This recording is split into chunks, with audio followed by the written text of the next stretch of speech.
Bueno, buenas tardes a todos y todas las que se conectaron. Si quieren vamos arrancando. Desde el capítulo estudiantil de la SEG, de la Universidad Nacional del Sur, les damos la bienvenida a la cuarta charla de este ciclo, organizado en conjunto con la Comisión Nacional de Actividades Espaciales. Y en el día de hoy tendremos a Romina Solorza y Sofía Teverovsky, que nos darán una charla sobre aplicaciones SAOCOM en montaña. Sofía es licenciada en Geografía, egresada de la Universidad de Buenos Aires y es becaria doctoral con AE-CONICET. Actualmente se encuentra cursando el último año del doctorado en Ciencias Aplicadas de la Universidad Nacional de Luján, desarrollando su tema de tesis en el estudio de la cubierta de nieve con información SAR dentro del proyecto SAOCOM de la Gerencia de Observación de la Tierra de la CONAE. Por otro lado, Romina es licenciada en Geografía, graduada en la Universidad Nacional del Comahue.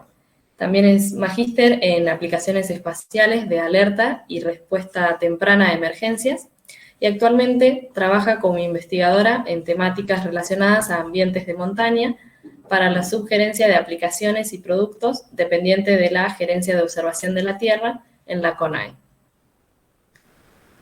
Bueno, en primer lugar, Sofía expondrá acerca de cómo la nieve es un componente importante en el ciclo hidrológico y uno de los principales en cuencas de montaña, donde el agua de los ríos proviene de la fusión nival.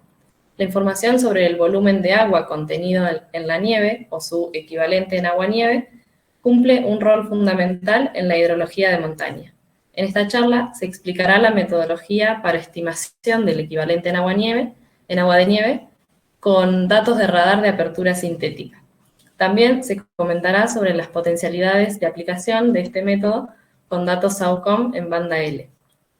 Luego, Romina nos hablará acerca de los procesos de remoción en masa, que incluyen a todos aquellos movimientos ladera abajo de una masa de roca o detritos, activados por efecto de la gravedad. En general, se trata de procesos complejos que desarrollan distintas velocidades y que presentan diferentes características de acuerdo al ambiente donde tienen lugar. El objetivo de la charla es caracterizar las metodologías de estudio existentes para estos procesos utilizando información satelital. Asimismo, se hará hincapié en entender cómo esta información es útil para describir aspectos morfométricos de los mismos, estimar velocidades de desplazamiento y prevenir posibles desencadenamientos de procesos repentinos. Bueno, entonces, Sofía, si querés, puedes ir compartiendo tu presentación. Y de paso les avisamos a los participantes que, que mantengan los micrófonos apagados y cualquier pregunta que tengan la pueden ir dejando en el chat, que al finalizar la charla se las vamos a leer a las chicas y las solucionamos.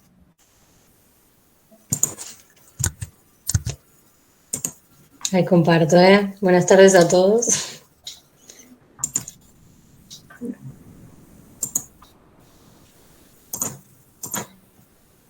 Ahí se ve. Ahí está cargando. Sí, ahí se ve.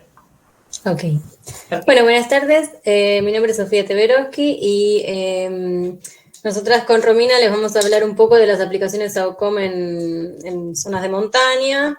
Y en este caso yo voy a hablar de la cubierta de nieve, en particular de un parámetro que es el equivalente en agua de nieve, para estimarlo con técnicas de interferometría SAR. Bueno, para introducir el tema, como sabemos, la nieve constituye una de las mayores reservas de agua dulce, y en cuencas con régimen nival, donde la nieve que se fusiona en la montaña es la que alimenta al caudal de los ríos, es importante conocer la variabilidad tanto de la cubierta de nieve como también a su vez de otros parámetros como la densidad, el espesor o este equivalente en agua. En este caso, los datos SAR permiten identificar áreas tanto de fusión de nieve, debido a, bueno, ahora en la próxima explico el porqué, áreas de fusión de nieve, es decir, área cubierta por nieve húmeda, y a su vez también tienen gran potencial para estimar parámetros de nieve como el espesor o el equivalente en agua. Estos productos generados con datos SAR constituyen un apoyo en los modelos de predicción de escorrentía para planificación del uso del agua en actividades productivas y económicas. Los sensores de radar de apertura sintética trabajan en la región de las microondas del espectro electromagnético y a diferencia de las imágenes ópticas, pueden penetrar la superficie brindando otro tipo de información que los sensores ópticos por ahí no pueden brindar. Las ventajas que tienen este tipo de datos es que no dependen de la luz del sol, toman imágenes de día y de noche, atraviesan la cobertura de nubes. Acá hay un ejemplo de una imagen Sentinel y una imagen Sentinel-1 radar y Landsat 8 óptica, en fechas cercanas donde con la imagen de radar se puede ver, no se ven las nubes, y la imagen óptica está cubierta por nubes. Esto es importante porque en ciertas épocas y en ciertas zonas de la cordillera hay varios días con cobertura nubosa, lo que hace que se pierda información. A su vez, la señal SAR tiene la capacidad de penetrar en el suelo o en la vegetación y es sensible a la estructura del suelo y a su vez a la constante dieléctrica o contenido de agua de la superficie. Y esto permite generar otro tipo de información que los sensores ópticos no nos brindan. Como desventajas, son más complejas a nivel de procesamiento e interpretación. Como podemos ver acá el ejemplo de la imagen de radar, no se ve la nieve, o sea, hay que hacerle un cierto procesamiento que no es tan trivial como con las imágenes ópticas. En las imágenes ópticas se ve directamente la nieve en blanco, es mucho más sencillo, pero bueno, sin embargo, se puede extraer otro tipo de información más allá del área cubierta. Y otra de las desventajas es que presenta distorsiones en áreas de marcada topografía por la mirada oblicua propia del sensor SAR. ¿Cómo es la interacción de la onda de radar con las microondas? Bueno, la señal al penetrar a las superficies puede interactuar con las capas subyacentes brindando información. La información que brinda el radar se denomina coeficiente de retrodispersión o backscattering, y en el caso de que el suelo se encuentre cubierto por nieve, se pueden dar diferentes respuestas. Puede haber una interacción de la onda de radar con los granos propios de la nieve, es decir, una interacción volumétrica. Puede interactuar con el suelo subyacente y a su vez con los granos, una interacción de mixta, digamos, entre las dos. Puede interactuar, atravesar la capa, interactuar solo con el suelo, o con la interfaz aire-nieve, nada más. Cada una de estas contribuciones va a depender, por un lado, de las características propias que tenga el sensor con el que estoy trabajando, es decir, la frecuencia, la polarización y el ángulo de incidencia, y por otro, de las características propias que tenga esta capa de nieve, como por ejemplo la densidad, la estratificación, el tamaño de los granos, y estas dos muy importantes, el contenido de agua líquida que tenga el paquete de nieve y la constante dieléctrica. Estas dos últimas cosas son fundamentales a la hora de trabajar con SAR. Cuando se trabaja, el radar de apertura sintética da información en amplitud y en fase. Yo si trabajo con la amplitud, me permite estimar el área cubierta por nieve húmeda, por este motivo, porque tiene reacción cuando la nieve empieza a contener agua líquida, porque cambia su constante dieléctrica. Entonces, por ejemplo, esto es uno de los ejemplos que se puede obtener con SAR, que es en este caso el área próxima a la fusión, es decir, área que contiene nieve que contiene agua en su interior.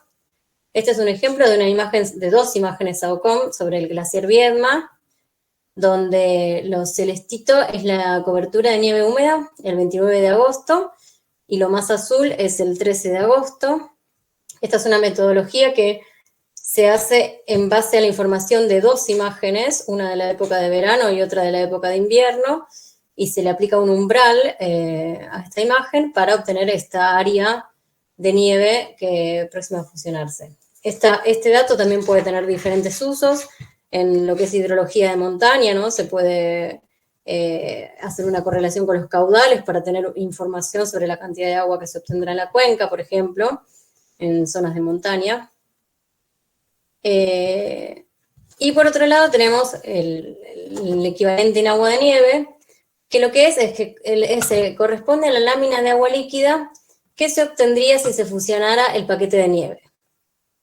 Como da información del contenido de agua de la capa, entonces es un parámetro muy importante en hidrología de montaña. Para estimar esto con datos SAR se utiliza una técnica basada en interferometría diferencial. Se utilizan dos imágenes para extraer la información del cambio de fase. Y a partir de ahí se calcula, mediante una fórmula que ahora voy a mostrar, el equivalente en agua. Este es un ejemplo, es una técnica que viene desarrollándose más o menos desde el año 2001 en los Alpes, y este es un ejemplo de los mapas que se obtienen, que muestran la variación del equivalente en agua. Este es un ejemplo justo en banda L con imágenes halos.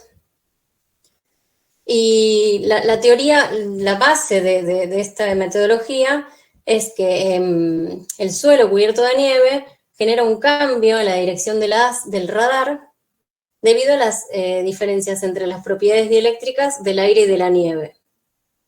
En general, la fase interferométrica está generada, cuando uno hace un interferograma común, lo que obtiene es el cambio de fase total, que tiene diferentes contribuciones.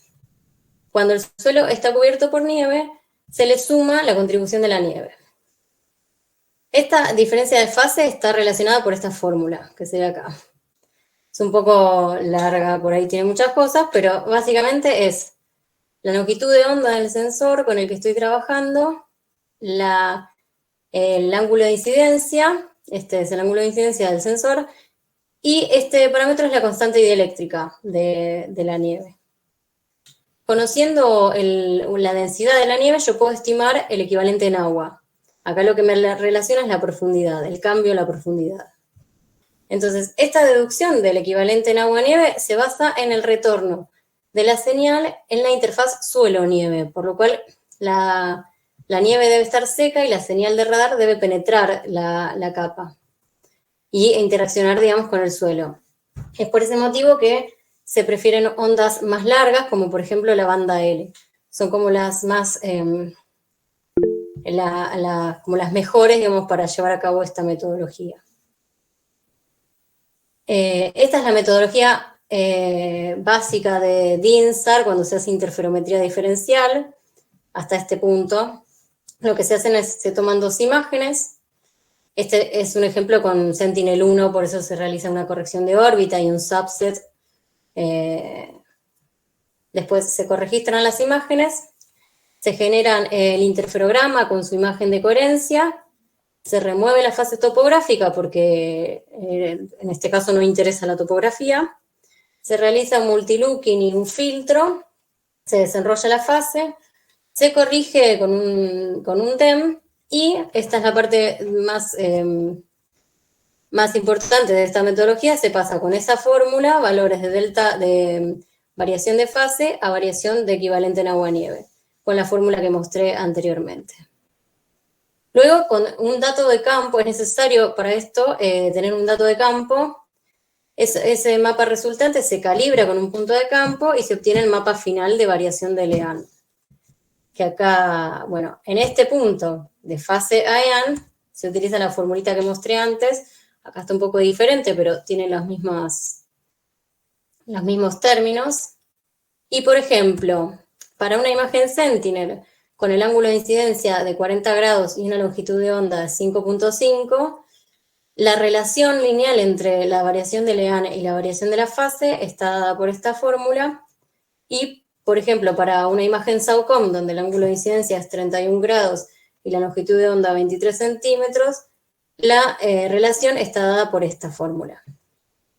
Esto siempre, por eso es importante saber con qué sensor estoy trabajando y los datos de cada sensor, porque de eso también va a depender la relación lineal que se tenga entre la fase y el EAN. Lo que se hizo, ahora voy a mostrar un ejemplo que se hizo en una cuenca piloto, que en este caso fue la de cuenca del río Tupungato, en la provincia de Mendoza. Se trabajó en este caso con imágenes Sentinel, son imágenes que trabajan en banda C. Se utilizaron 10 imágenes, un set de 10 imágenes de la época, sobre todo de invierno, en pasada descendente, todas con la misma geometría de adquisición, eso es importante. Con estas 10 imágenes se armaron 10 pares interferométricos entre cada una, Y se obtuvieron estos mapas de variación de AN para cada fecha, ¿no? Para cada par interferométrico. Lo que muestran estos mapas es la variación del equivalente en agua entre estas dos fechas del interferograma, entre el 5 de junio y el 24 de mayo, por píxel, ¿no? Acá se comparó justo también con una máscara de nieve de una imagen óptica cercana, como para corroborar los píxeles que sí sean nieve, o sea, y también lo que se puede ver acá es que hay zonas que no hay información. Esas son zonas que se enmascaran por pérdida de coherencia. Otra de las cosas importantes de la interferometría es la coherencia interferométrica. Las nevadas o el cambio, el metamorfismo propio de la nieve genera pérdida de coherencia. Entonces estos píxeles se enmascaran cuando la coherencia es menor a 0,4, por ejemplo. Esas son zonas que no se puede confiar, digamos, el cambio de fase interferométrica cuando la coherencia es más baja que ese valor. Así que se sacan en este caso. Bueno, esto se hizo para los 10 pares interferométricos. Se calibró con un punto de campo, en este caso el valor de equivalente en agua-nieve medido en la estación Toscas, y se validó, acá está justo la estación Toscas, y se validó con la estación Orcones. Acá se muestra la correlación entre el EAN estimado con INSAR y el EAN medido en Orcones, esta es la parte de validación, y se obtuvo un R cuadrado de 0,73. Acá se puede ver otro ejemplo en otras fechas diferentes, también la misma metodología, el mismo mapa, en la parte el área de la estación de Toscas y el área de Orcones, también con su correspondiente máscara de nieve de Landsat. Y este es un resultado muy preliminar que se realizó con SAOCOM el año pasado, con una imagen de la zona, que en este caso no está validada ni calibrada esta imagen, porque justo en esta pasada no había ningún dato de campo para calibrarlo. Pero bueno, es lo que actualmente se está trabajando para aplicarlo con estos datos. Por eso esto es solo un resultado preliminar de lo que se puede obtener con la metodología. Acá hay otro ejemplo, por ejemplo, se comparó, esto es un interferograma diferencial, con una imagen SAOCOM y con una Sentinel, más o menos del mismo par interferométrico, con un día de diferencia. Lo único que esta es pasada ascendente y esta descendente. Acá, más que nada, es para mostrar que la imagen Sentinel, como decía, el sensor Sentinel trabaja con una longitud de onda en banda C. Y el SAOCOM, en cambio, con banda L, es una onda más larga. Esto hace que todos estos píxeles que se ven como ruido son zonas de baja coherencia. Entonces, en las imágenes SAOCOM se puede ver que se conserva más la coherencia. Esto es importante porque se pierde mucha menos información. Acá hay otro ejemplo, son la misma fecha, pero en vez del interferograma, la imagen de coherencia. También, esta es la imagen SAOCOM, donde se puede ver que cuando la coherencia es 1, es decir, en blanco, es buena, digamos, y 0 es cuando no. O sea, entonces, lo blanco es lo coherente. Acá se puede ver que, en general, la coherencia es mejor que en la Sentinel, que se ve mucho más ruidosa. Esto también fue como a nivel comparativo de evaluación preliminar de las imágenes. Acá se ve más grande también, por ejemplo, este sector de la ruta que se ve mucho más coherente en banda L que en banda C. Y bueno, como comentarios finales para cerrar esta parte, se mostró que las imágenes de radar permiten monitorear la nieve tanto en la época de acumulación como en la de fusión, es decir, tanto cuando ocurren las nevadas, cuando la nieve está seca, como cuando empieza a tener contenido de agua líquida. Es posible obtener parámetros como el equivalente en agua de nieve con las imágenes de radar, y este dato a su vez puede vincularse con la cantidad de agua disponible en una cuenca, siendo de gran utilidad para la hidrología de montaña. Y en la actualidad la disponibilidad de datos SAOCOM brinda la posibilidad de obtener mapas de equivalente en agua de nieve de forma operativa, y a su vez la disponibilidad en aumento de este tipo de datos SAR, incentiva la búsqueda de nuevas metodologías para desarrollar estas herramientas tan importantes en lo que es la zona de montaña. Y bueno, eso es todo. Muchas gracias por su atención. Si tienen, bueno, después vamos a contestar las preguntas.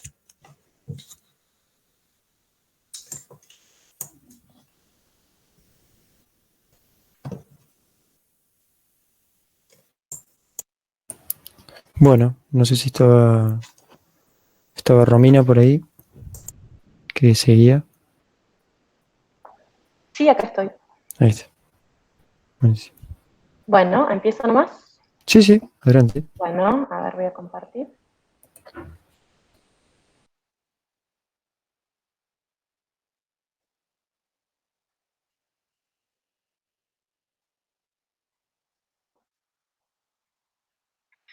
Bueno,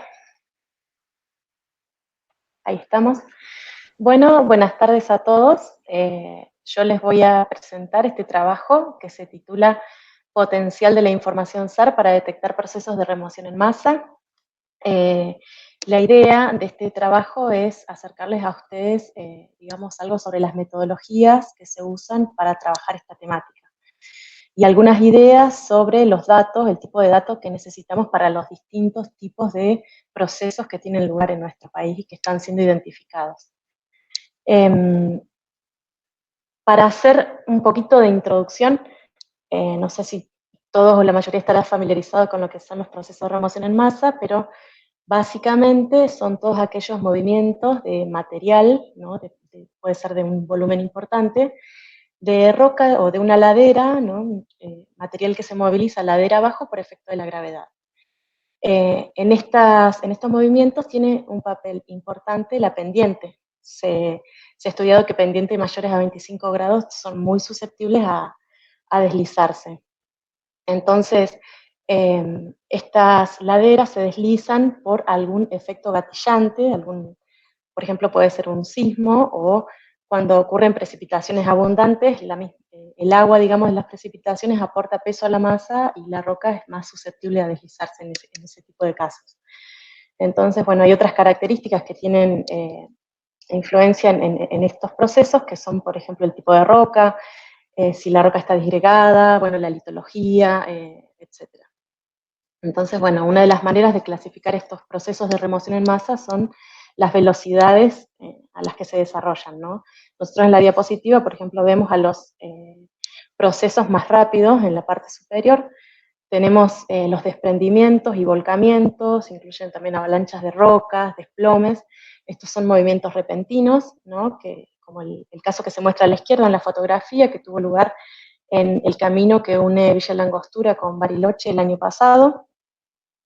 Fue un desplome repentino que por suerte no tuvo daños materiales ni pérdida de vidas humanas ni nada por el estilo, así que bueno, pero esas cosas suceden en este tipo de laderas muy pronunciadas. Después hay otros tipos de procesos que, digamos, se desarrollan a velocidades medias, como los deslizamientos, ¿no? Que hay distintos tipos, traslacionales, rotacionales, etcétera, depende del tipo de roca y demás. Se muestra a la izquierda un caso del paso Agua Negra que une San Juan con Chile, donde se ve la ladera, la cicatriz de la ruptura, digamos, y el material movilizado laderas abajo. Esos son tipos de medias. Después están los de velocidades lentas, que si bien no tienen, por ahí no representan un riesgo para las poblaciones y demás, sí tienen impacto en lo que es la infraestructura, en alambrados, en tendidos eléctricos, en puentes, en carreteras, etcétera. Son los conocidos como flujos y reptaciones que alcanzan centímetros o milímetros al año. Bueno, se muestra un caso de un ejemplo de una zona de permafrost en la zona alta de las Sierras Pampeanas de Catamarca. Básicamente, esas cuestiones hay que tener en cuenta para tratar de entender un poco, así de manera resumida, qué son estos procesos. En Argentina nosotros hemos identificado numerosos ambientes donde estos procesos tienen lugar. Por ejemplo, hay deslizamientos fósiles, deslizamientos se conocen como mega deslizamientos que movilizan mucho volumen de roca. Tenemos el caso de Potrero de Leyes, donde vemos, esto es las Sierras Pampeanas, vemos la cicatriz de de ruptura, digamos, todo el borde de ruptura, y todo el material movilizado, ¿no? Ladera abajo. Esto todavía tiene indicios de movimientos que están teniendo lugar en la actualidad. Tenemos la naciente del río Las Águilas, también en San Luis, que está completamente activo. Tenemos acá todo un borde de ruptura, otro que se está desarrollando, otra cicatriz en la parte superior y otra un poco más arriba. Digamos, hay otros ejemplos, si ustedes me siguen con el cursor, en paisajes glasifluviales. Esto es en la provincia del Neuquén, en el norte, donde tenemos en la zona de Barbarco Campos de la laguna un mega también, y acá en la laguna Los Rojos una zona con una cicatriz. Se estima que esa laguna está infiltrando. Bueno, hay una zona de riesgo ahí muy importante porque ese caudal iría a parar al río Neuquén. Bueno, hay poblaciones abajo, es un tema, bueno, está siendo también monitoreado. Y después están los procesos relacionados a la acción del hombre, que es la construcción de caminos. Por ejemplo, el Camino del Cuadrado en Córdoba. Ustedes ven todas las cicatrices de deslizamientos que tienen lugar todo el tiempo en esta zona, de procesos de remoción en masa de distinto tipo, y la cuesta del Lipán, en el norte del país, donde vemos una cicatriz muy a merced acá del camino, digamos. Entonces, todo este tipo de procesos, ¿cómo los estudiamos con imágenes de satélites? Nosotros lo que tenemos es tecnología de radar, o sea, el SAOCOM trabaja con tecnología de radar. Esto es, seguro ya lo han visto en las charlas anteriores, pero básicamente el SAOCOM o los sensores de radar van montados en una plataforma satelital, como muestra la imagen a la izquierda, van recorriendo la Tierra de polo a polo, bueno, escanean la Tierra todo el tiempo, digamos, a modo de barrido, y se mueven en una dirección de avance. Mientras tanto van enviando pulsos direccionados a la Tierra en la dirección perpendicular al avance. Estos pulsos direccionados es una señal, digamos, artificial que genera el satélite. Es importante, ya lo dijo Sofía igual, pero no es independiente de las condiciones de iluminación y de luz solar. Entonces tenemos adquisición de datos durante el día y la noche, o sea, en condiciones atmosféricas difíciles, digamos, tenemos datos. Entonces eso es importante, es un potencial del SAR. Y bueno, lo que vuelve al sensor, esa respuesta, ese eco, es lo que nosotros tenemos como información primaria para trabajar. Ese eco, digamos, tiene características específicas. Se trabaja en el rango de las microondas, o sea, hay cierto tipo de información que se puede ver en esa región del espectro, y a su vez la señal que se envía es de tipo coherente. Esto significa que los datos que se envían están en fase, digamos. Contamos con dos tipos de datos cuando nosotros abrimos una imagen de radar. Después de que se reconstruye el dato y se conforma una imagen, nosotros contamos, como tratamos con ondas electromagnéticas, con un dato que da cuenta de la amplitud, que es la imagen que aparece acá arriba, y también de la fase. La amplitud hace referencia al máximo alejamiento de la onda con respecto a su posición de equilibrio, y la fase hace referencia a una fracción del ciclo de la onda. Bueno, siempre se toma una como referencia y otra que se compara contra esa. En el caso, por ejemplo, de las imágenes de radar, cuando nosotros tenemos este tipo de información, ustedes fíjense que la imagen en amplitud es la más amigable a los ojos, es decir, es la más parecida a lo que podría ser una imagen óptica, y este tipo de datos, la amplitud, nos da información referida a las propiedades geométricas de la superficie y el contenido de humedad.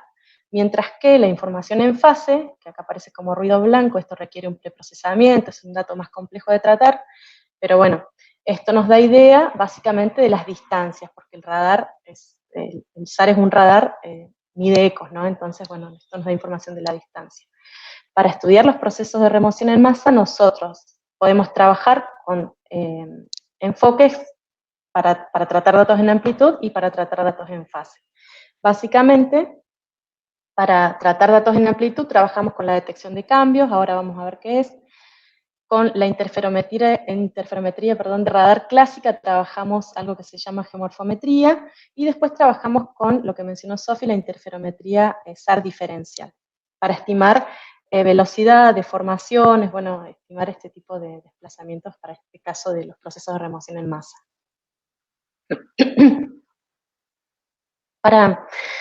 Para digamos, trabajar con datos en amplitud, nosotros tenemos que contar con una imagen antes y después, para este caso, que es la metodología que se denomina como detección de cambio.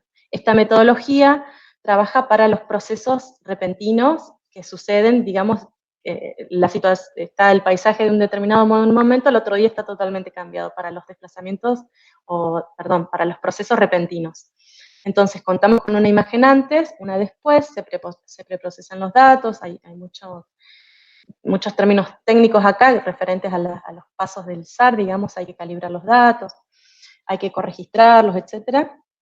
Y una vez que obtenemos esa información que está corregistrada, es decir, un píxel de una imagen nos da cuenta de la misma información en el píxel de la otra imagen, entonces nosotros ahí podemos comparar.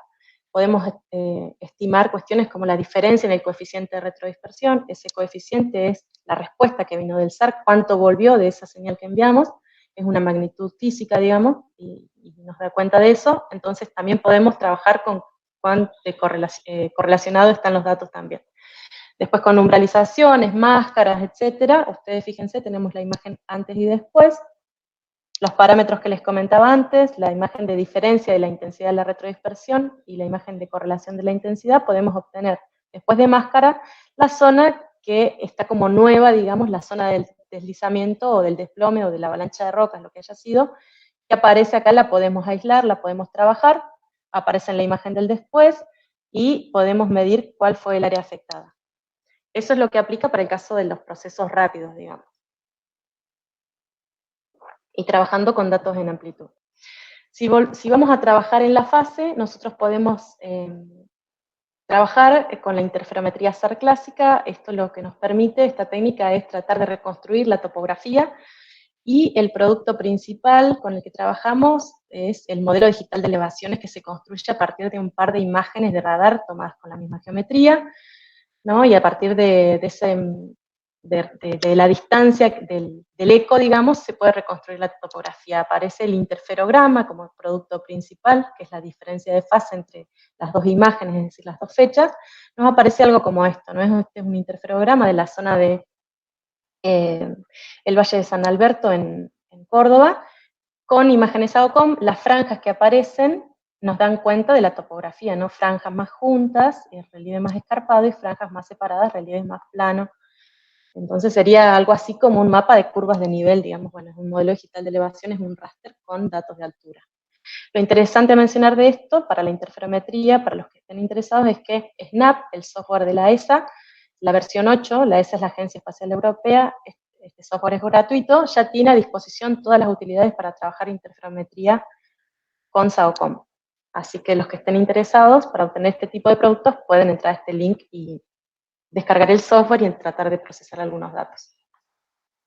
Una vez obtenido el modelo digital de elevaciones, nuestro mapa de alturas es lo que mostrábamos acá, digamos, acá tenemos la escala de colores con las alturas y demás. Nosotros podemos trabajar para los procesos de remoción en masa lo que se conoce como geomorfometría, que es una ciencia que utiliza mucho de la computación, la matemática, pero principalmente la geomorfología y la geología, para tratar de estimar parámetros que caractericen esos deslizamientos, ¿no? Es como hacer un análisis estático de la morfometría de estos procesos. Entonces nosotros podemos obtener a través de ecuaciones primarias, digamos, básicas, aspectos como las pendientes, la orientación de las laderas, las curvaturas, etcétera, que nos dan idea de la concavidad y convexidad de las áreas, de los deslizamientos y demás.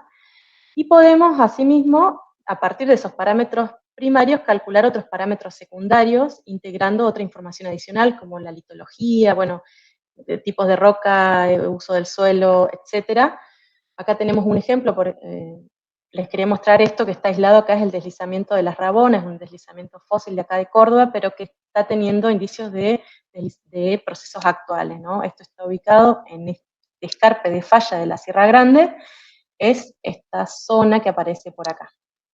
Entonces hicimos un zoom ahí y calculamos parámetros secundarios a partir de esos parámetros primarios. Obtenemos índice de rugosidad para ver lo escarpado del relieve, o el índice topográfico de humedad, que da cuenta de la topografía y las áreas donde se podría acumular agua frente a precipitaciones, ¿no? Eso es para caracterizar, como les decía, de manera estática qué está pasando con esos procesos. Hay otros índices más avanzados, bueno, eso sí, está todo en estudio. Entonces después, para tratar de analizar, digamos, cómo es el tema de las velocidades, a qué velocidad se están moviendo los procesos, estos procesos, los deslizamientos. Nosotros podemos trabajar con interferometría SAR diferencial. Lo que hacemos acá es trabajar también con un par de imágenes, antes y después, por ejemplo, de un sismo, ¿no? Que es el factor gatillante de estos procesos, y lo que hacemos es restar, por así decirlo, la topografía, ¿no? Entonces nos quedamos con la información de la fase de movimientos o deformaciones que hayan tenido lugar en la superficie terrestre entre esas dos fechas. Por ejemplo, acá se procesó un par de imágenes SAOCOM de una zona del límite al sur entre Salta y Jujuy, donde hubo un sismo, ¿no? Con epicentro a 34 kilómetros al este de Humahuaca, un sismo de 5.8, se vieron imágenes, videos, circularon en las redes. Esto fue en noviembre del 2020, hubo desplomes, avalanchas de roca, bueno, rotura de infraestructura y demás. Entonces se utilizó este par para calcular, tratar de calcular un interferograma diferencial. Esta es la pasada SAOCOM, si la alcanzan a ver, hicimos foco en la zona cercana al epicentro. Como resultados obtenemos mapas de deformación, es decir, cuánto se movió, tratando de, esto depende mucho de la longitud de onda en la que se trabaje, de la separación temporal de las imágenes, de las características del fenómeno y demás. Pero bueno, se pudieron obtener, acá hay un zoom, a la zona cercana al epicentro, se pudieron obtener mapas de desplazamientos de esa zona, ¿no? Como decía Sofi, un producto secundario que aparece cuando trabajamos con interferometría es la coherencia, que es un estimador de la calidad de la fase interferométrica. Mientras más blanco, digamos, más cercano a 1, mejor es esa calidad de la fase. Después hay un zoom, una composición color de, digamos, el interferograma con la coherencia y la imagen en amplitud de lo procesado, que dan cuenta de algunos movimientos que tuvieron lugar en las laderas antes y después de ese sismo. Lo que les comentaba recién es trabajar con pares simples antes y después, pares de imágenes satelitales. Hay fenómenos, los más lentos, ¿no? Cuando hablábamos de reptación o de procesos mucho más lentos, que requieren un muestreo mayor, ¿no? Con imágenes del muestreo del fenómeno, para tratar de identificar movimientos más lentos. Hay, por ejemplo, en las zonas de Córdoba, movimientos que se dan en centímetros o incluso en milímetros por año. Entonces se requiere de series multitemporales, ¿no? Entonces tenemos que trabajar con enfoques como este, que hace referencia a la línea de base chica, a la separación espacial chica de las tomas, de las órbitas satelitales, digamos, cuando va tomando entre una y otra imagen, y se trabaja con un set de datos grandes. Se hace uso de una imagen supermaster, la primera, se le dice así, la primera, digamos, contra esa se comparan todas las otras, se forman un montón de interferogramas. Así se pueden calcular estos tipos de movimientos lentos, ¿no? Obteniendo mapas de desplazamientos, pero de series temporales.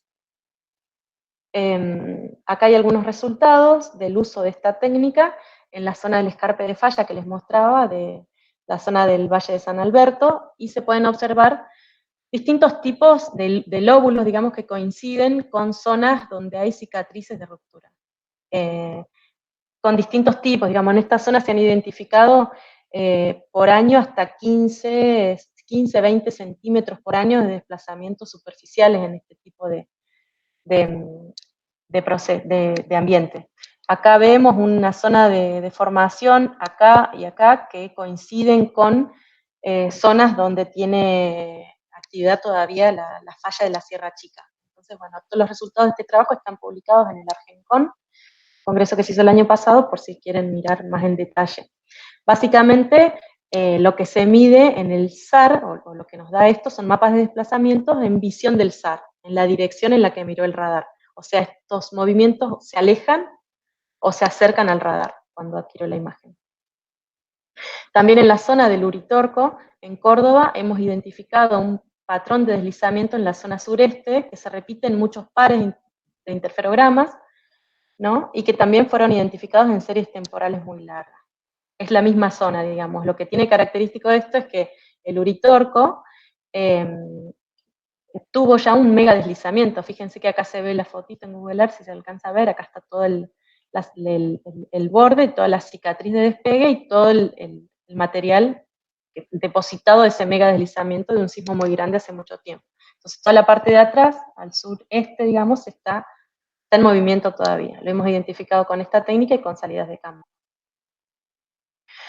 Esto es resultado también de otros procesamientos, también con con una serie de 25 imágenes, y también se pueden observar cómo tienen lugar movimientos que se acercan o se alejan del satélite. Esta es la zona que baja al Valle de Punilla, y aquí hay una cicatriz muy grande, ¿no? Donde no hay dato, es zona de muy baja coherencia, ahí perdemos el dato, pero bueno, estos sí son zonas de alta coherencia donde podemos obtener datos de lo que se está movilizando. Acá tenemos un ejemplo del Camino del Cuadrado, ¿sí? En una curva que va también hacia el Valle de Punilla, donde tenemos todas estas cicatrices, y bueno, lo rojo es lo que se está acercando hacia el radar, digamos, y tiene mucho potencial a deslizar. Lo amarillo también, bueno, y las zonas más quietas son las verdes.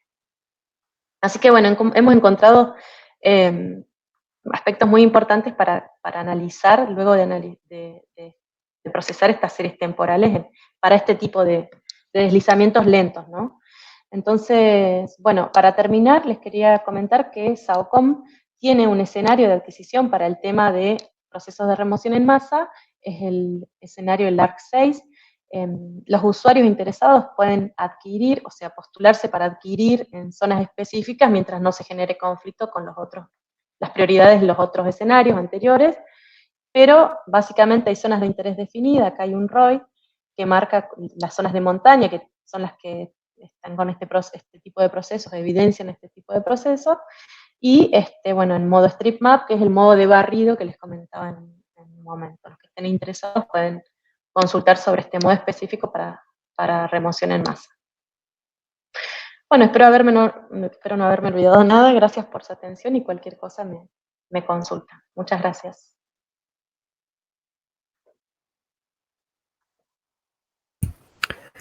Bueno, muchísimas gracias, Sofía y Romina. Muy buenas ambas charlas, la verdad, muy interesantes las aplicaciones, no las conocía, así que también muy bueno para seguir investigando en el tema. Eh, bueno, no sé si alguien tiene alguna pregunta, la puede hacer en el chat o directamente la hace personalmente, no hay problema con eso. Y también les paso el link para los formularios, para los certificados, perdón. Espérame un toque.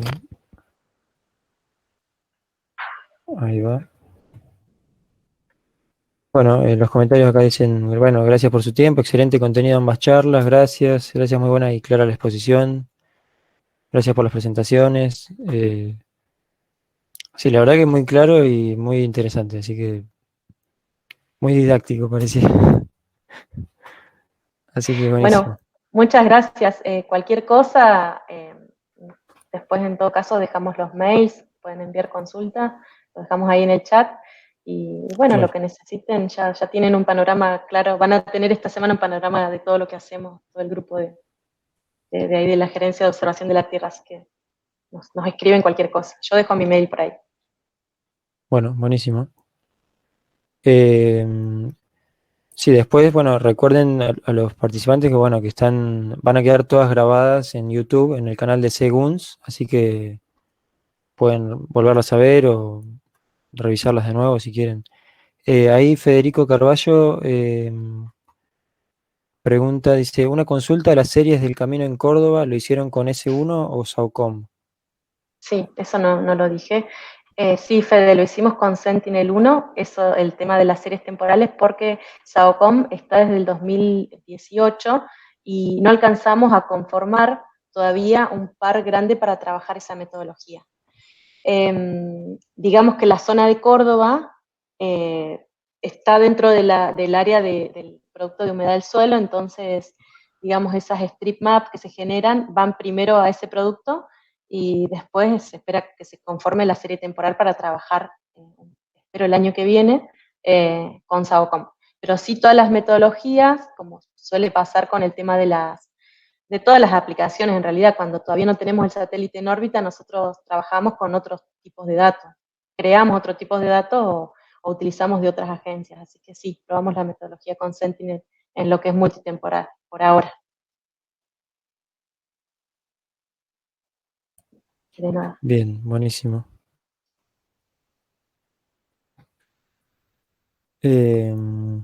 Bueno.